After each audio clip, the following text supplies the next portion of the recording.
I'm Tom Skill. I'm Associate Provost and Chief Information Officer, and we have, I think, a pretty nice group of folks here today to kind of share with you some of the things that we're trying to do to facilitate academic and research and scholarship. And we're hoping that as we roll through, and I can tell you right now, there are a lot of slides here, so we're going to keep everybody. I'm looking at my panelists. We're going to keep everybody moving along here. What I wanted to do before we actually get into the actual content of the program, I wanted to invite a few people up today that are kind of part of what makes this happen here.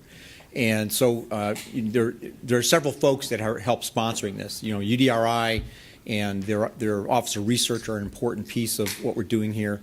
And so I have John Leyland from UDRI as our interim VP. He's going to come up in a second. I'll give him 2 seconds. And I'm going to have Paul Vanderberg, Associate Provost for Graduate Academic Affairs. He's going to come up and say a little bit about where his unit is playing into this. And then Mary Conley is going to come up and talk a little bit about what we're doing in the arena of research support. Or then David Wright, Jack O'Gorman from the library, as mentioned before. And then I'll kind of finish things up, but we'll hopefully from there we will have a chance for hear from you about the kinds of things you're thinking about. So with that, I wanted to just invite John Leyland up to give you just a very brief kind of perspective on where he's coming from. John? Well, first off, I want to start by thanking Tom for taking the leadership to put this together and also for everything that he's done on our campus to build IT capabilities for our researchers. The Office for Research has a lot of capabilities, and you're only going to hear the highest of highlights today in terms of what there is available to help you as researchers to go out and pursue grants and contracts. I'd like to introduce a few folks that are part of that set of capabilities, starting with Mary Conley. Mary, could you, I know you're going to be up later, but Mary helps develop grants. Marianne Schreck, could you just stand up? Marianne joined us in January. She came from Wright State. We won't hold that against her. It's actually great to have somebody that understands It's actually great to have somebody that understands the local area, the local universities, and especially some of the opportunities at Wright Pat, because that's a unique funding agency. So we're really thrilled to have Marianne. Marianne is responsible for actually putting grant submissions and budgets together. So if you're going to propose to a granting agency, you will get to know Marianne. And Claudette, could you stand up too? Claudette is the director of our Contracts and Grants Office, and Claudette is also a fabulous resource for those of you pursuing research. Graduate Academic Affairs is an office that stands ready to help on funding of things that involve graduate students, in particular graduate assistantships, but it could be research projects that graduate students are associated with that don't have to be a thesis. But we live in the cost share world, so what that means is we love to help share the expenses for certain things. We often will share half of the tuition, for example, for a graduate assistant. We might help you put together in cooperation with your dean. I know there's at least one dean here. But with your dean, with your department chair, if you ask, we can make this happen in many cases, especially in situations where you might thought this was not possible. So if I could leave you with one word, it would be to ask. Ask. It can start with our office. And the way that's done is that on Porches, we have a graduate school tab. You click on the graduate school tab and you look under resources, you'll see cost sharing guidelines. And that's a document that we use to get information from you. It's a one-page request. It's very simple, but it provides the vital information we need to know about the nature of your request. We share it with UDRI Contracts Office. Claudette Grover helps us a great deal on making sure that we're compliant, making sure that these are good idea, bad idea, helps us judge and evaluate requests. But it's been my experience in the last 4.5 years that there are many faculty on campus that are not aware of the funding that is available, especially through cost shares. And cost share need not be a scary proposition. Yes, it does mean that there is a sharing, but You'd be amazed at what happens when deans in our office and chairs and program directors and researchers get together. Very often we can come up with the money that's needed for a GA or for other graduate student needs, especially with regard to research. So remember the word ask, all right? Thank you very much. Great. Thanks, Paul. So what I'm going to do here is I'm going to start us off very quickly with this perspective. When Dave Lambert became president and CEO of Internet 2, one of his perspectives was to begin to understand how and why does technology work to support what academic institutions do. And I thought that his quote here that says, when we equip lots of really smart people with really great technology and no barriers, that's when they start creating the future. And I think that's part of what we're trying to talk about today, because while not all our things are related to the connectivity of the Internet, a lot of what we are seeing on the horizon deals with that. And so we'll see us kind of moving in and out of that theme over the next hour or so. As we come in here, we're going to jump right into Mary Conley's presentation. And Mary works in the area of supporting innovation through the Office of Research at UDRI. I'm not really sure why I got put first. It's kind of interesting because we're actually going to be on the tail end. The functions of the Office for Research and Contracts and Grants is once you have all your great ideas, you understand the capabilities that we have here at UD in IT to support research and scholarship. Hopefully we'll be able to help you find some money to fund people working on your projects. Supporting innovation, just to give you kind of a snapshot of UD and UD's research. Last year, fiscal year 14, awarded $87.5 million in research sponsorship and ranked 33 among colleges and universities in the U.S. for sponsored engineering research and development, which is pretty impressive considering the size of our campus. Even more impressive is that we ranked number 2 in the U.S. for sponsored materials research and development. The Office for Research, headed by John Leland, identifying funding sources, Pivot, Grants.gov, listservs. We have lots of resources to help you find and identify the right funding opportunities for your work. Identifying partners and collaborators. So if you're not of an IT background, but you have an interest in answering a question that you know that there are data out there, we can help you possibly find a partner that has the IT background, statistical background to help you answer that question. Grant writing support. And we're constantly doing some kind of grant writing training. Right now we're putting together writing groups for this semester. We have lots of templates, some seminars. If you ever have any questions, want resources or support for that type of activity, I would be your contact for that. And then again, contracts and grants for budget development, program compliance, proposal submissions. All proposal submissions go through Claudette's office. You can give me $5 later for that. Award negotiation and management. So when you do get the money from the sponsoring agency, Claudette is the contact person to negotiate your award and manage it. Big data. So what's the big deal? I think everybody knows that there's a lot more data out there now than there was 15 years ago. Some examples here on the slide. I'm not going to read them to you, but it just gives you a general idea of the massive amounts of data that are out there now. And then, of course, the challenges that come with that are what we're going to talk about today. Big data, potential and challenges. The challenge of getting all of that data, extracting knowledge from that, and then actionable knowledge so that you can actually, answer some questions that you want in your area of expertise. Great potential to extract insights, make connections using this data.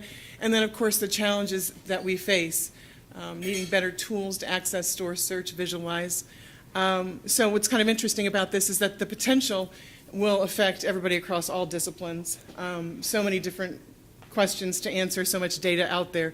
The challenges that we face, and I think maybe Tom will speak to that later, the challenges are actually the same across disciplines. It's how are you going to handle all this data? How are you going to search it? How are you going to manage it? How are you going to keep it secure is another challenge. How does the big data affect grant seeking specifically? Specifically, really all of the federal agencies are interested in this problem, and you can see all of the acronyms up here. All of these agencies are investing dollars and resources into helping people use this big data. So they go from healthcare all the way to the environment, sustainability, energy, defense, homeland security. So there are actually links at niter.gov for you to go and a good place to start when you want to get acquainted with what's out there as far as funding and strategic priorities for the national government. So I'm going to pass it off to David Wright, who actually is going to talk about some of the interesting research going on campus now as a result of our big data. Thank you, Mary. You're welcome. Thank you very much, Mary, and welcome, everyone. For those who do not know me, my name is David Wright. I'm a Director of Curriculum Innovation and E-Learning. So even though a lot of my work is involving supporting learning and teaching, much of that work also overlaps with helping faculty in doing some of their research, especially in the use of technology, as a director within UDIT. I'm also a faculty member from biology, so I see the world also from my own discipline as well. So some of the graphics here will be obviously examples from biology. But as Mary sort of hinted, the world of big data is upon us, and I think for many of us, you may feel that this doesn't pertain to you. Maybe when you save a file on your computer, it's a few hundred megabytes and everything is still good. But increasingly, the file sizes, the types of data we're using are encroaching in this massive arena that we call big data, and we're talking about terabytes of data. And again, this may be something you feel does not apply to you right now, but it will. It'll apply to all of us. And what I wanted to try to do is spend a few moments in talking about some specific examples of faculty who are using big data here at UD right now. And it's important because those individuals are essentially pushing us, especially in IT, to think of ways to support the research that they and their students are conducting. And those innovations are ones that ultimately benefit everyone. So Tom ultimately will talk about some of the actual specific technologies that you will get a chance to use, but I'll talk about some of the research that those individuals have been working with. And again, so big data is like in the terabyte range, but it's more than just volume of data. There are other attributes like velocity and variety. And by that I mean the speed of data transfers is becoming increasingly important. And when you upload files, you've already probably started to notice that big things take a long time to get across the internet. And at the moment when we're starting to put more and more information into the cloud, that speed is becoming a critical bottleneck. And so we're going to talk a little bit about that. And when I mean variety, this is another attribute of the world of big data, and it could mean, and I think it does in this case, mean that it is basically a property that's associated with all disciplines. So it clearly is something that's not tied to any one group of individuals, even though the 4 examples I want to show you are from the STEM areas, science, technology, engineering, math. Their examples are really going to spotlight all of the faculty work in the future. So every discipline is growing because of this, and there are sub-disciplines that are starting to appear. So for example, I put a couple up there on the slide, business intelligence, analytics. We talked and joked just a few Fridays ago in one of the faculty meetings, and I said, it just needed, every discipline needed to sound more sexy with the word intelligence sort of embedded in it. So hopefully all of our disciplines will grow with this sort of new language. And sometimes this is jargon, but it is real and it is changing. So digital humanities is a phrase that's come and gone, but it clearly is is going to have a huge impact as that area grows. From the sciences, I know, and I recognize a number of folks here, my own interest is actually in the world of bioinformatics. And I began here at UD with, I think, 7 servers located under my desk, running analyses on the genomes of specific microorganisms as part of a student project. And that was big back then, but now we've got the entire human genome. And I just went back just a few days ago to look at the National Center for Biotechnology Information, which is where some of our students have moved on to. And in the top picture there, you can actually see a row of folder names. And it's kind of interesting that biologically, the human species could be relegated to a file folder amongst many other folders that contains the genomic information of all these other species. And this is what biology is right now. It's manipulating and processing incredible volumes of data. But again, I'm saying this because it's really every discipline. This is just what I'm aware of, and I think you'll see others starting to appear. So as an example, There are 4 that I want to describe. These are actually folks who are associated with an NSF proposal that Tom will describe some of the other outcomes of the grant. But these are the projects that the individual faculty were involved with. For example, Dr. Andrew Sarangan from electrical engineering and teaching in electro-optics works with the center within the Science Center known as NEST, Nano Engineering Science and Technology Lab.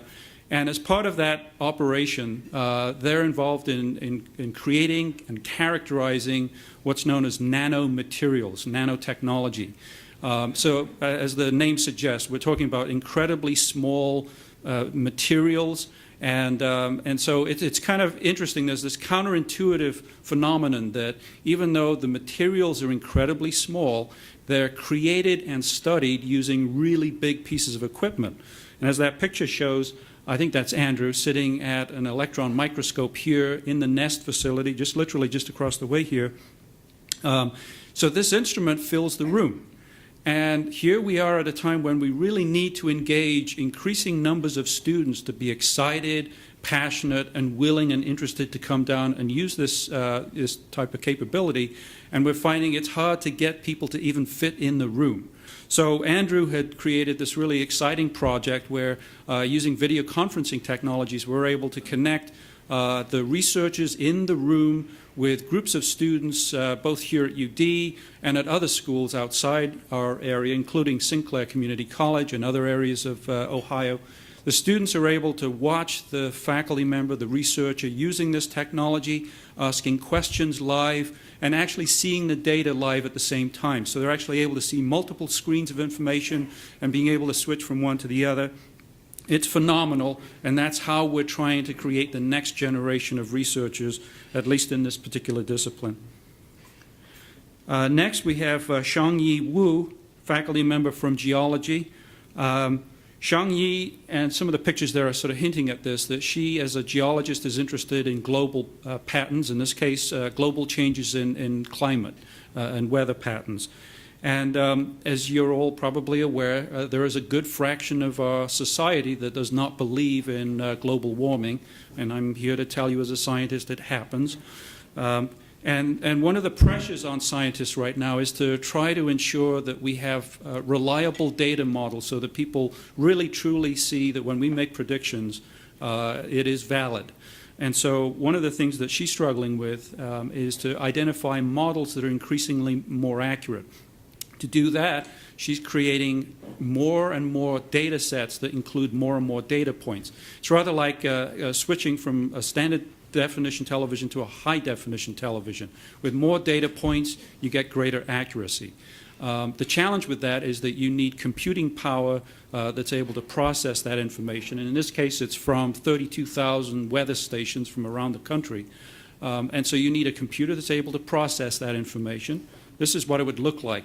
This is a stack of DVDs. It's 40 DVDs. Imagine a single data file stretching across all 40 disks. That's the kind of file that Shangyi actually uses as part of her studies.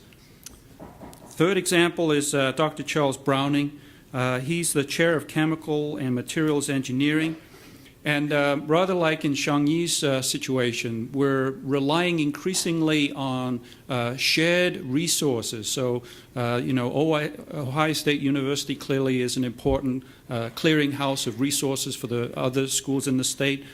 But what's changing now is that if these instruments are centralized and the possibility of having to travel back and forth is just prohibitive, you now need to have remote access electronically.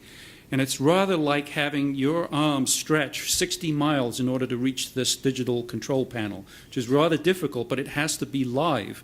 And that's what the technology allows us to do. And it means that he's able to conduct his research and other members of his research team as if they were literally at the instrument. So that's one other exciting possibility that technology like this can afford. And then lastly, we have Vijayan Asari, who works as a faculty member in electrical and computing engineering. He's also the director of the Vision Lab. His work and the members of his lab are a good example of what I described as those three attributes of big data. His images that he collects are really large, so that's big data. But it also has to be processed live, so that's another attribute of big data, as is the fact that it's an unusual kind of data that he's extracting. And I don't think a lot of folks would think of this as a type of data, but it is. That in his case, one of the specific projects that he's involved with is analyzing the movements of people through these live video feeds so that you're actually getting a mathematically computed sense of the gait, the walking process that that individual has. And it's being used in ways in which you could potentially use it as a test for potential terrorist threats, because if a person is carrying something heavy, like a bomb or something like that, their gait will change, and the software would sort of flag that individual as potentially suspicious. Just the fact that so much information is now traveling across the internet in places like social networking sites means that there are new ways for us to analyze social interactions. So sociologists, anyone involved in the social sciences will see new types of research.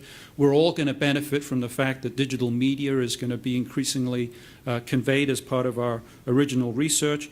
And I included a picture there because I think it's really cool and it's really new. But Microsoft announced this new technology that they call a HoloLens. You place it on your head, and it's kind of like Google Glass, but even more immersive than that. The fact is that you'd actually see three-dimensional data representations in front of you, in front of other things in the real world. So 3D virtual realities are coming very quickly, and all of that sort of magnifies the data collection process by orders of magnitude. And one other aspect is this idea of the Internet of Things. Increasingly, the data that is being traveled back and forth across the Internet is going to come from even devices that you think of as rather benign parts of our background. So the refrigerator will start talking to the stove, and your cell phone will start talking to the house thermostat. So it's like all these things will start talking to each other. And what properties will that mean for us? What sort of new research questions will emerge? Is only something that faculty will start grappling with as the future immerses. So I put in there as well visualization spaces. We're realizing, and this is a service from UDIT, that we will work with faculty and departments in identifying ways to build spaces for faculty and students to interact in these new type of deep immersive environments. We don't always know exactly what that looks like because this is leading edge ideas, but it is something that we're happy to support and work with. And of course, everyone should, I think, be thinking about security, privacy, and other ethical issues. Two very other quick points. We're also discovering, as faculty are doing this, we're seeing more interest in collaborations, especially with other researchers across the country, but also in international settings. So wherever and however you're collaborating with folks elsewhere, let us know. UDIT is very happy to work with faculty. We're seeing technologies like video conferencing being used much more extensively. So we're able to support individual departments in either setting up video conferencing or using our own setups to support faculty and students meeting remotely. And we're also helping faculty travel with the data and be able to access it through cloud technologies. That's something that we're gradually growing into. You'll see more and more about that as time goes on. The library is here to support your research. So if there's something that you need in terms of your research, or if there's something that the library can do to help you, please let us know. So services for scholars. Many of these may be familiar to you, but some of them might be new. Access to literature. This is more traditional. Journals, proceedings, books, databases, interlibrary loan. The second, for support for faculty and student researchers. So as you're in the process of doing your research, or if you're working with graduate students and they run into difficulties, let us know. I worked with Elias and his student this morning. We took care of the problem. Hopefully we'll get the article that he needs. We also have software. You don't think of the library as software, but for example, RefWorks is a program that can help sort of function as the bridge between the literature searching and the writing of a thesis. There's an add-on to Microsoft Word in RefWorks called Write Insight, which can help the students, as they're writing, cite their material dynamically in process. The eCommons electronic publishing, Maureen Schlagen is here, and she takes care of the eCommons that would allow your results to be published electronically and to make it much more available worldwide, much easier for researchers to find your research. And then data management assistance, and that's most of what I'm going to be talking about today. So here's problem number one. And the startled dog says, what? I just deleted 900 terabytes of data? But let me tell a little story. It's a grad student who graduated with his PhD in electrical engineering about 3 years ago. Anybody remember that storm that came through about 4 years ago? If you live south of town, everybody got a new roof. Okay, he was living in an apartment south of town, and in that storm, a tree branch fell in through the window, drowned his computer, destroyed the library books at his desk, and his backup for his data was in a file cabinet right next to that. But the fact that it was in the file cabinet a little bit higher, his backup drive didn't get wet. But all of his research data could have been lost. So, problem number one, lost data. Problem number two, this one's really interesting. This was satellite data that was taken in 1964. But the data was unreadable, and nobody could get it. They still had the data, but it was in a wrong format.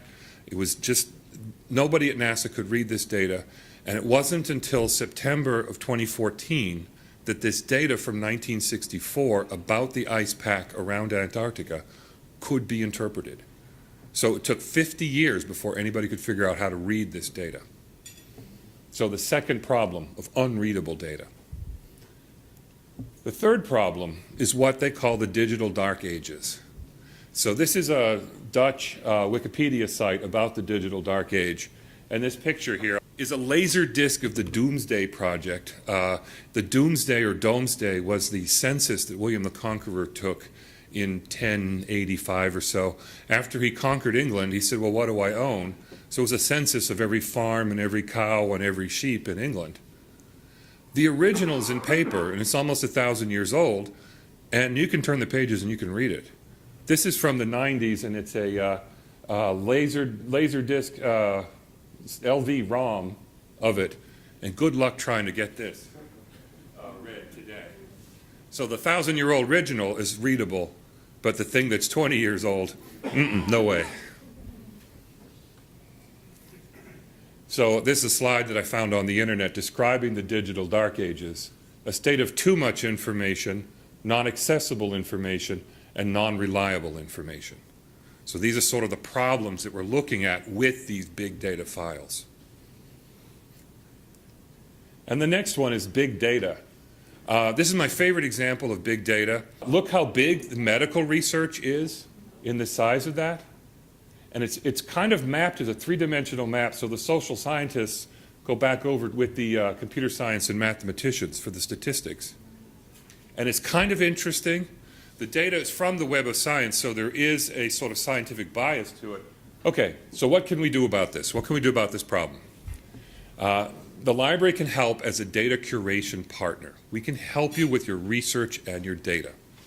Managing the data, preserving and archiving the data, metadata, and sharing the data, letting it be published when it's ready for publishing.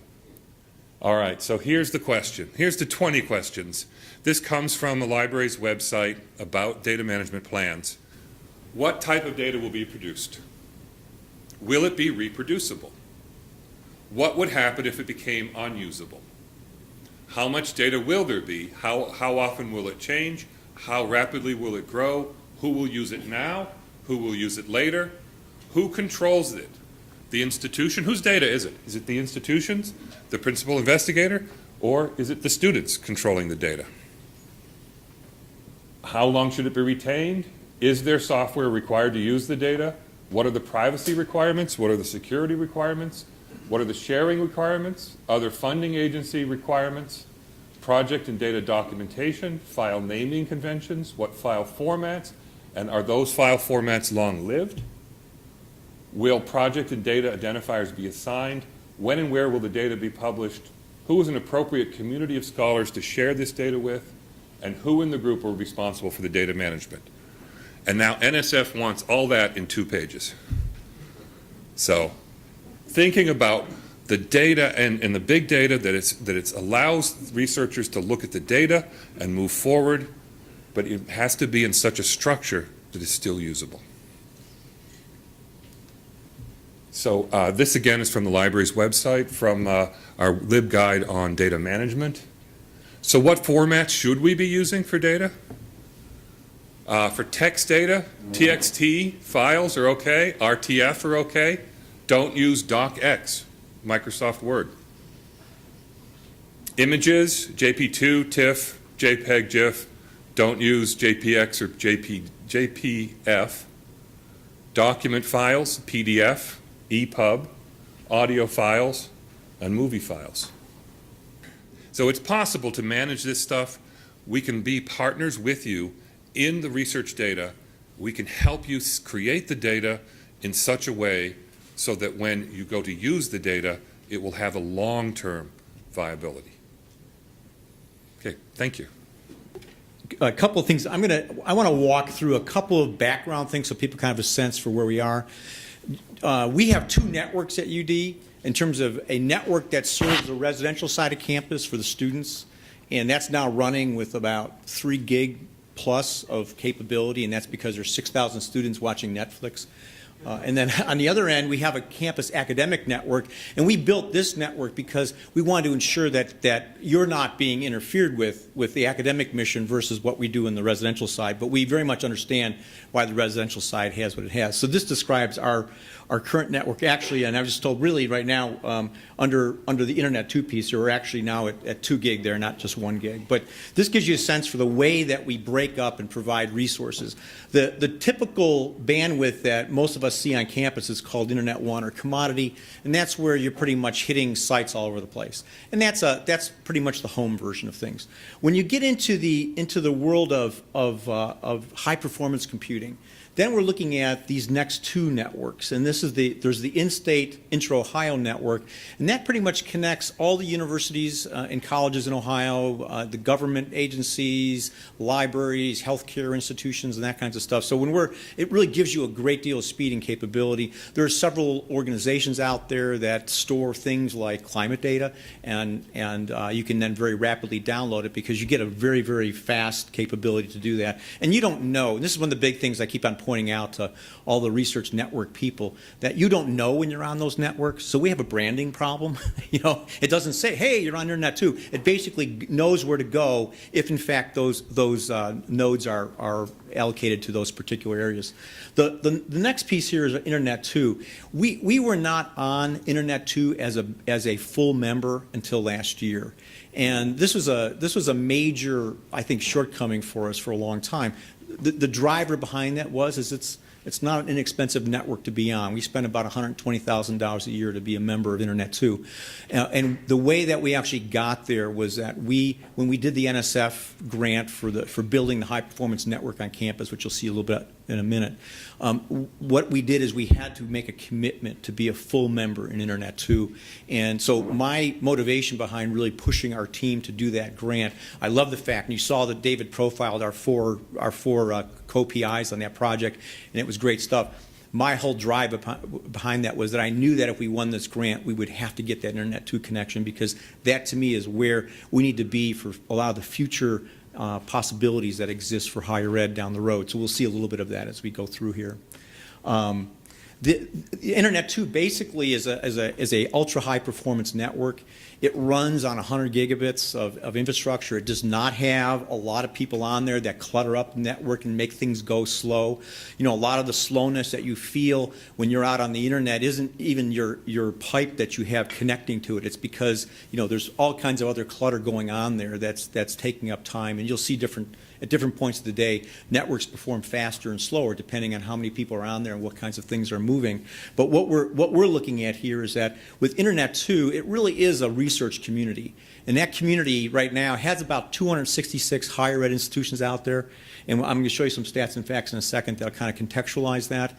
But this is where you find those engaged in a lot of productive research around creating data.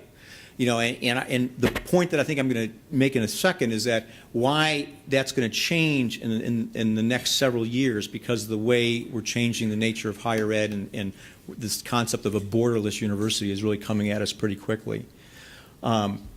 The Internet, too, is not just, and I know you've seen a ton of things out here that are really appealing to those science and technology geeks, you know, and there's lots out there. But the reality is that there are lots of opportunities for folks that may not necessarily be in the tech world, but have a need for that access. And David was working hard to try and make that case.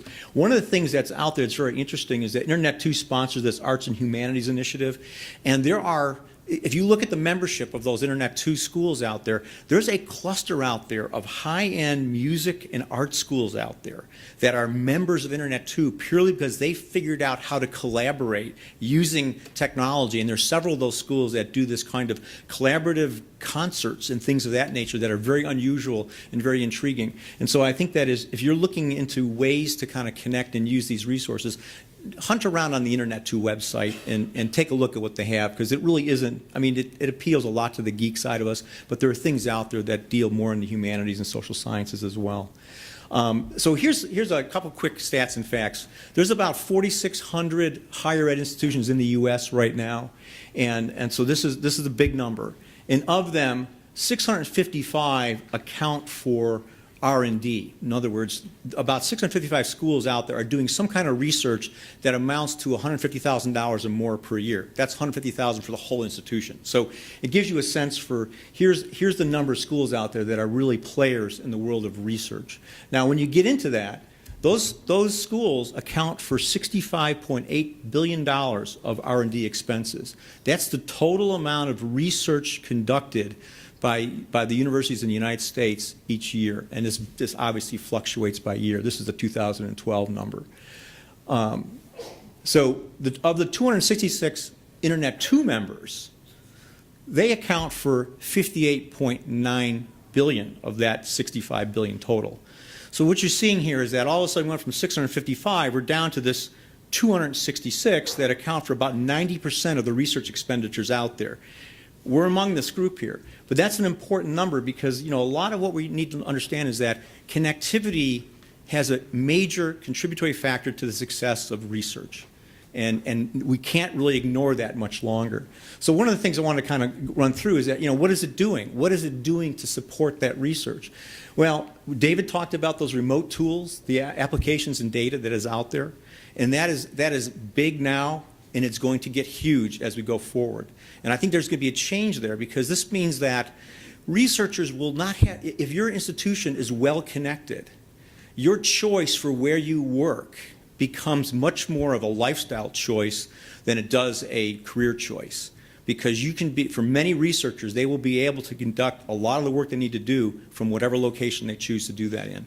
And that part, it is not that way totally today, but it's getting more and more that way each year, and it's going to grow. I think that the piece that is really important about this network we talk about, Internet 2, is that it provides this assured reliability in terms of both speed and low latency. The reliability and the security and the accuracy of those networks, certainly you always find issues about that, but this is the part where Internet 2 takes that much more seriously than the other providers. And I'll give you an example that happened just last night is that our commercial provider that provides internet connectivity to the residential side of campus had a 12-minute outage last night, of which they can't explain. We don't see that happening very frequently on the academic pipe that's supported by the research entities that we work with. So I think that what we're looking at here is some of the interesting pieces. I mean, really attracting and retaining faculty. I think from an institutional perspective, you know, having capabilities out there, this really helps us do that. And I think that the other piece that's really kind of interesting is that a lot of this changes in the way we connect can actually really change and enhance the way we teach and engage with our students. And this is the part where we're trying to really work on this issue. Now, right now, if you were, and for folks that are interested in the UDCI program, so if you're over there right now, you're incredibly frustrated because we're dealing with some substantial internet problems created by the Chinese government to manage the access to their networks. And we thought we had a good solution, and that solution now the Chinese government's decided to block now. But those faculty are going, boy, I can't get a hold of Isidore, I can't get my email out, and those kinds of things. So what we've done is we've begun another set of analyses, and we have a new project on the horizon. And what we're going to do is we're going to end up joining the Chinese Educational and Research Network. It's called CERNET, which basically is their version of I2. And by joining that network over there and building it out at UDCI, we'll be able to connect back from China to our campus over Internet 2, and we'll be able to ensure a much more reliable connection. And this is kind of the growth that you have when you look at these high-performance networks. It will make a difference in a lot of things that we do. And I know our folks, the next group going to China will have I'll guarantee you, will have a much better experience than the folks there now who are kind of our pioneers grappling with how do we get connectivity out of this place. So this kind of gives you a sense for some of the possibilities there. Just like kind of a perspective of where we've come from and where we're going. You know, we may think of ourselves as not that big of a school, but we actually do pretty well. You know, on the list, so UD as a research agent, in 2012, we were ranked number 160 in research volume among all the schools out there. And that was a year we had a down number of research. We were doing only 81 million that year. We're up, you saw the number that Mary shared, it was 87 million. So we're going to be up that list. You know, so that's an important piece. The other piece that's very important to note is that our faculty, our academic faculty, are really beginning to push out some really substantial research. The research from last year to this year moved from 9 million to 11 million. So we're up $2 million on the academic side for research. And that growth, I think, has a lot of possibilities, particularly with some of the things we're looking at here. But you get a sense for where we're going in terms of, as the campus has grown, we've also grown the network. We've also grown our capacity within that network. And part of that represents the success that UD is having with our faculty in doing things. We also have a brand new data center. And that really is, if anybody asks you, UD basically, that is our cloud. We provide that data center to support all the users on campus. So if you have servers, you have data storage, you have infrastructure, that's where that stuff is, including the library stuff. And it's a data center that we can actually look to grow into over the next several years. So if someone gets a really, really enormous contract and you have to all of a sudden stand up a lot of research capability, we have the capability to do that in a very short amount of time within the space that's there. And that's in the ground floor of the Fitz Center, or the Fitz Hall. And if you ever have an interest, you want to get a tour of it, believe me, I got 4 or 5 people on our staff who just love to give you a tour of this place. They're very proud of it. So, one of the projects that we are really focusing on now is this whole concept around cybersecurity. And what we've done is we've pulled together a lot of academic units to talk about the possibility of creating a center. And the idea is that we have computer engineering, we have computer science, we have management information systems. We also have folks in law, we have folks in the social sciences, and even in the humanities who have an interest in what it means to think about cybersecurity in a world with increasing threats, and obviously, if you think about Anthem, decreasing capability to avoid those threats. So we're looking at lots of ways to move this. And the reason why we're actually looking at this through UDIT is that we want to leverage a lot of capability and do it in a very affordable way. So by bringing all the units together in a collaborative environment and having an organization like UDIT kind of sponsor the space, and the space we're actually looking at is space on the 3rd floor of Miriam Hall where we had a data center that's 40 years old that we are vacating because we built a new place. And we have about 4,000 square feet there that we want to transform into a center that can really deal with things like cybersecurity. And this is what the center is going to kind of look like. It's still in a planning phase, and we're working with advancement on some fundraising pieces here, but we're also working with the academic programs because all the academic programs I mentioned have students doing work in those areas already or are soon to be doing work in those areas.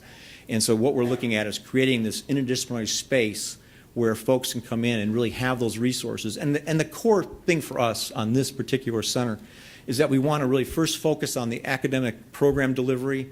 where students can have hands-on experiential learning. You know, when we were talking to the folks who have done cybersecurity training, they all had commented that while they worked with a lot of really smart people when they were going through their academic programs, what frustrated them most was that they sat in a lab while a really smart cybersecurity guy lectured to them about, here's how you do cybersecurity, and they didn't really get to do it. And they thought, and our experience is that about 2/3 of the students who have a strong interest in cybersecurity areas are very much hands-on experiential learners. So giving them a textbook and telling them to read the textbook is a lot different than actually putting them through the paces. And so this center is designed around that concept. It's going to have its own data center that's designed to be able to, the students can break it, they can test it, they can reconfigure it, and that kind of thing is important because people want to be able to actually try out what you're supposed to know and do. And it'll allow us to actually sponsor things. You know, we can do institutes and workshops, we can do community outreach, we can do certification. So there's lots of opportunity to connect with all the different academic units. One of the biggest pieces around cybersecurity has nothing to do with the technology. It has to do with human factors. It's the biggest problems we have with most cyber breaches that were preventable was that some human being made some really stupid mistake or was very easily duped by some very convincing information that they were given. And so the work in that area for the social sciences is really huge. The work in the area around policy is huge. The work in the area around the ethics of information management is huge. So there's lots of that would come together in this space, along with all our techie geeks that'll be running around with pocket protectors. So, but anyway, so that's where that lab is going. Just to give you a really quick what's next, and I want to make sure there's at least some time for some conversation and questions and for you to tell us where we need to go. But so cybersecurity is huge for us. It's not only huge in terms of what we want to do with the research and education, it's huge as to what we need to be doing to protect the university's information assets and to protect faculty and students from the bad guys. And so some of the things that we are on our horizon that'll happen, and I've mentioned this at a few other meetings, is that we're very soon going to be, not soon, I'd say within a year or so, we're going to be looking at adding something we call multi-factor authentication. And that's where when you log into really critical areas of the campus, you'll have to use a second thing to log in beyond your password. Frequently, it's a message to your cell phone that says, is it okay to log in? And you say yes. Or it's a token you have that gives you a little code that only lasts for 2 minutes, and you type in that 6-digit number and it lets you log in. What that does is it prevents the bad guys from being able to log into your system from anywhere else, because they would have to have both your password and this second item, this other factor, to be able to get into a system. And that's one of the biggest directions I think you'll see going with most areas. And very soon I would expect that's going to happen even with your own online banking and things. It's now they do some of that multi-factor. I know Gayair does a challenge question every time you log in. Those are kind of okay. They're not ideal, but it's better than not having that. But in other areas you're going to see other kinds of things. Something you know and something you have is the way you look at authentication. And so we're going to be playing in that area both in terms of what we do for practice for the university and what we research and teach for students and for the greater good, hopefully. The other area that you're going to see a lot of work in that is really pushing the way, and we know this from looking at our students, but you know, mobile everything, and then now mobile everything plus the embedded wearables that go with it, that is going to be something that's going to change a lot of the way we do lots of things. And so there's lots of research potential there. There's also lots of impact on the way that we operate at a university. Right now, if you look at it, our students are using mobile Isidore now, and you know, it's many of us cannot fathom doing any kind of long-form work on a small little smartphone, but that's our world. That does not seem to be the world where a lot of our students are, so get ready for that one. Social media is the other piece that's going to really change, if it hasn't already, the way we interact and exchange with folks. I mean, I think that the challenge now is for institutions like a university embrace social media as part of the enterprise. It's not something we do on the side. It becomes integrated into what we do. And that may present some challenges, but also some opportunities for us. And I know a lot of social scientists are very interested in what that really means. The last piece on here, and we've talked endlessly about this today with big data and remote tools, but the piece for me that I think is really important is this concept of the borderless university. I think that as we think about the way we build out high-performance performance capabilities across campus, the way we support faculty. Our goal there is to find ways that you will not be constrained by the boundaries of a campus. And that's kind of a change that's been coming at us for a long time. Libraries I always look to, because I'm always fascinated by libraries, because they've always been the very first at universities to embrace the day-to-day use of new technologies. They don't get nearly enough credit for that, and all the stereotypes about librarians don't hold, because they're the ones that are pushing the limits on the way we use technology. And they figured it out a long time ago that holding all the books doesn't make you a very valuable entity anymore, but understanding how you connect people and support those connections does that. So I think that we need to look to the library as a way to figure out where we're going with our work as faculty and as teachers. So this gives you kind of a quick rundown of where we're at today. I want to thank everybody for really, wading through this with us. I know we threw a lot at you. We have some ideas out there down the road that we may want to do some focus sessions on things like big data. I think that one of the biggest challenges for faculty right now is how does that affect the kind of research I do in my field? Because I don't do that right now. And so I think some of what we want to do is look at ways that we can support faculty moving into the arena of big data and help us kind of figure out how to support that across the campus. So with that, what I want to do is I want to kind of open it up for conversation. We lost all this data because a tree fell on the building. What is UD going to do if something happens and then like it blows up Fitz Hall, or particularly you're in the basement? Yeah, I love this. So in reality, in terms of the way we protect the campus, the Fitz Hall Data Center is only one of 3 facilities that we have. We have a second facility that's called a high availability facility that's currently located in the basement of Keller Hall, but is being moved to 1700. That will be finished out this year. And that houses all of our backup systems and our test systems. And that means that if a system or the entire building in Fitz Hall falls in on itself, we have another facility that actually will take that over with redundancy. And if UD by some freak chance gets hit by a very large asteroid and become a crater, we have actually a remote disaster recovery site in Westerville, Ohio. So as long as that asteroid is not 80 miles wide, we'll be in pretty good shape. And we can actually fail over to that site. So we have a 3-part system. And right now, all the data that we generate on campus that we back up is written live hourly to Westerville, Ohio, so that even here, if we had some kind of disaster, because my biggest worry is it's not losing the whole campus, it's something happens in Fitz Hall that makes us shut down that building. The data center has to go offline. What do we do? And so that's the piece I could not have set you up for a better question. Thank you. Yeah, yes, Marcus. Can you comment a little bit about how to acquire software? Like that is a big piece of the puzzle. Mm-hmm. Software tends to be expensive. Yeah. And honestly, I don't really know. Right now, from where I'm sitting, it seems to be a lot like, departments do this. There seems to be a lot of inefficiencies because I'm sure there's a law of scaling. Some software maybe some other department could use as well. Is there some kind of, central request, like who's making the decisions, what should be bought? Great question. So, I see your dean is sitting here, so I'm going to be careful not to speak too much for him. We have for central acquisition of software, or actually software and or systems, because a lot of times now when you buy software, it's more like an appliance than it is like just the application itself. We have a process that we sponsor within UDIT where we will help you go through that evaluation process to determine what we should buy, what the vendor should do, how do we price it, how do we maintain it. So we support that, and we typically see that process happen when we're looking at applications of software that the whole campus enterprise-wide might use. But we also support that process even if a unit needs to buy something. So that's part one. Part two is that we typically can bring requests forward on major systems if it's enterprise. We get that evaluation done, then that goes up through kind of like the provost office for budget analysis. When we're dealing with unit-based software, like engineering has a huge investment in various kinds of applications that support your students. Now I'm getting a brain lock, but the classic systems we have out there have to do a lot with CAD and things of that nature.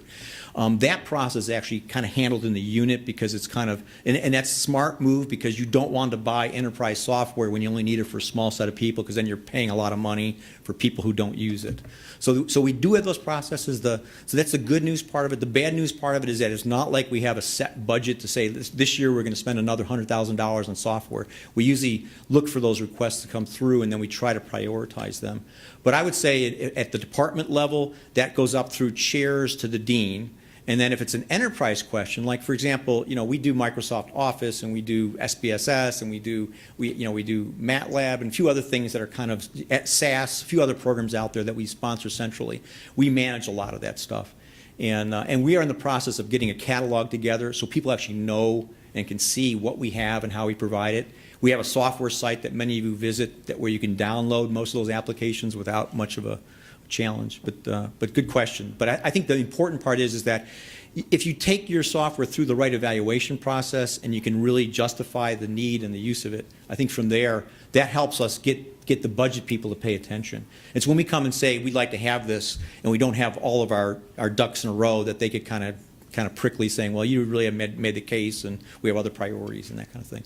So how would you bring like physics together with engineering? Well, they're different departments, yes, so they have similar software. yes, so those collaborations are exactly right. So I'd say that if you bringing them up through the two deans and those two deans get to talk and they can figure out how they want to fund that, and there may be a point where then we look at, well, is it a large enough issue where we should make a central university budget request, or should that unit make that budget request? But I think that making the case and going through that evaluation process, and we have a very nice process that lays out, here's how you can evaluate software and the acquisition and maintenance of it. Going through that process gives you all that documentation that really helps us say, we've done our homework, and now let's figure out how to fund it. How did I do, Eddie? Okay. Thanks. Yes.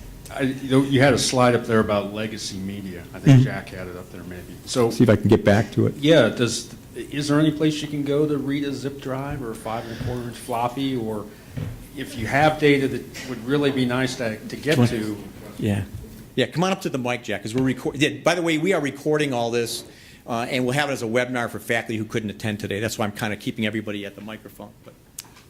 That's an excellent question. I'm going to look around the room and see if there's any of the librarians here who have any thoughts. Jennifer, do you have any thoughts? I'm the university archivist, by the way, and I'm actually dealing with 5 1/4 drives right now. I have, or floppies, sorry. I have about over 100 from a former professor that I'm looking for a drive, so it's not easy. We have ways to read the 3 1/2, 5 1/4, 3 1/2, right? And we do have zip drives. We can read some of those. So there are ways. If you run across any old media like that, or computers even, as archivists, we collect that kind of stuff. My old university had a drive, a 5 1/4 drive, but you have to find them. And then you have to hope that the software is on the computer that you can read it. So it's not always possible. Isn't there a museum in Dayton for old computing technology? You might say, hey, can I borrow your 8 1/2 inch floppy drive? So, thank you. But don't throw it away. Don't give up. Yeah. Because we will try. I will do everything I can to try. And that's a great point. And this is where UDIT and the archivists need to work together, because we do capture a lot of old hardware, and we have to really be very thoughtful about making sure we retain certain pieces of hardware so we can actually hopefully recover some things. But this is the classic example of being so scary, because we have so much stuff, so much of UD's history now is in electronic formats that we have not been thoughtful about how to protect them. And this has been a conversation that Kathy Webb and I have been having for at least 5 years. It's just a hard thing to identify resources for, given all the other pressures. But that is a great question, and we typically can put out kind of a campus call, who can read what kinds of stuff. And one nice thing here is that people are pretty helpful. If somebody has a system out there, they typically will try to make it available so we can discern things. Other questions? Yeah. Oh, yes. So I kind of have a request. I use Google Drive a lot for collaborating as well as in my classroom, and it would make my life a lot easier if the Google Classroom app could be enabled. It's one of the Google applications. Yeah, I like that. Okay. Yeah, so that would be great. Excellent. And we do have that on our agenda. There's several things, and David's sitting there as the director of curriculum innovation e-learning. He knows that our our concern is making sure that as we enable those capabilities, we're not confusing faculty about what the strategy is around different kinds of support that we provide and stuff. But we're yeah, right. I know it is. Yeah, we are. I will, in fact, I may invite you back into that conversation because this is the struggle where you're saying we're trying to standardize as much on Isidore because there's a certain piece there, but we know that there are aspects of what people do that may not require that level of sophistication, and some people just want to run with something a little bit simpler, and that certainly is part of it. So we heard you on that, and give us a little time, but I'm hoping maybe we'll have a good answer for the start of the fall term. How's that say? It's also true the folks in the e-learning lab, my staff will be able to help you embed anything that's in Google Drive into any Isidore web page. Right. There's the ad for Isidore. So, yes. So Tom, I wanted to respond to your question about what are some emerging needs. So I support faculty in the college, and we have incredibly talented faculty who may not even realize, especially in the humanities and social sciences, how their work can connect with the digital world. And so there's some associations where digital humanities means scanning a lot of documents and putting them up on the internet. So I would say that maybe an unmet need from my point of view is making humanities faculty aware of just what you can do with digital data, and then connecting them with people who can do those things, because typically people in the humanities, they may be able to read and translate 6 or 7 languages, but they don't have a computer capability. So I would say that's an unmet need if we really want to grow that side of the university's academic research budget. Great, thank you. That's an excellent recommendation. So, and I'm looking at David because he helps coordinate a lot of our work in that area, both in terms of engaging with faculty exchange series, but also in us helping define kind of like a pathway forward for folks moving into that area. So I think we've got a follow-up that we would want to have, that's especially about the humanities. Yeah, I think that's an important one because that definitely is an area where we could actually help a lot of folks. Thank you for that. So another emerging need, and Paul Vanderberg unfortunately left, but his cost-sharing idea. He's cost-shared with the School of Education and Health Sciences on securing in vivo. In vivo is the comparable software package of SPSS for qualitative researchers. And Tom, if you could help us see, Paul did a little investigating across the rest of the campus, but it's very expensive. And if you could help us find out really who else on campus would use that, the need for it. We need it in a lab. Our faculty need it, our graduate assistants need it. It's an emerging need. That's a good recommendation. So there's a software package that we need to kind of explore whether or not we can help pay for that. So, but you're right, we need to look at different ways to kind of hopefully support expensive software. So do I need to make the formal request of you outside of this setting? If you would just send us what you know about the current use at in your unit, we can then kind of put that out there saying, let's find this out. And I can bring this to the IT council to see if they can audit their groups. Because I think there's a lot more qualitative analysis happening outside of the School of Education and maybe those faculty aren't even aware that this software is out there. So that's good. Yes, sir. In terms of education of students, what are you guys doing to educate students about backup? We had this great example of PhD thesis almost lost, but of course it starts with just like little essays or whatever, right? The night before my computer died, or yada. So is there any kind of general education you do with students? Is there like a video we can make them watch? Or yes, I think Mike McClure, who's our training guru, he's developed several things for that. And we also have done messages and communication out to students about the importance of backing up their systems and so forth. And so our struggle there is getting through the clutter of all the other information that get hit with every day. And we see that at our help desk when students come in for that. We really push very hard on students being very vigilant about backing up. And some students are very good about it. Others, not so much. But I think you're right. We need to make sure that we keep emphasizing the backup issue. Jack, you got a comment on that? Yeah, thank you. I want to add that I think it's very important for the faculty members to talk to the graduate students and discuss with them when they're in the process of developing the thesis, what is your backup plan? And making sure, this particular student, he said after that happened, he kept one backup at the lab and one backup at his home. So that I think it's also a piece of the faculty responsibility to say, what is your intent to keep, this is really important work you're doing, how are you going to back it up? So. You know, and even beyond the data question, I mean, just students backing up their assignments, I mean, because we hear a lot about, oh my God, my computer crashed just after I finished that 20-page paper. So we are about at the end of time here, but I mean, we take a few more questions, but if you have to leave for class at 1:30, do not hesitate to leave. But if folks still have other questions, I'm certainly want to stay and respond to everything we can. And please encourage folks to send us information by email if they don't get it in today. Yes, John? Two smaller questions. One, I think I got an email from eCommons about having, you know, all your publications together. And I've been spending a couple of months with ResearchGate doing essentially the same thing. Is there any way that eCommons can tie into ResearchGate to pull some of that information down? So Maureen, do you have an answer for that, or does it need time to research that? So I can partially answer the question. Good. What was the word you used, though? I didn't hear. eGate? Can eCommons, did you say pirate? Yeah. They're not interoperable systems. ResearchGate is also sort of an academic social medium. It's not, academic work doesn't go through the copyright scrutiny that we put it through in order to post it on our institutional repository. So I wouldn't say that we could lift information from ResearchGate. We have to have your permission as faculty members to put it on the institutional repository. But you can count on the data. It's good quality research.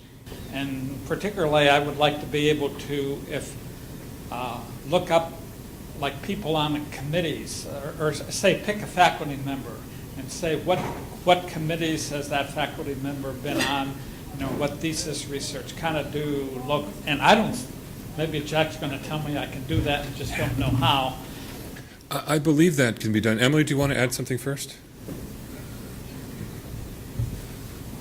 We've only recently been adding the committee chair to the metadata on the Ohio Link ETD Center so that it would be, the Ohio Link ETD Center is keyword searchable, so you could do it there, but the only papers we have there are since 2008 when we started doing electronic.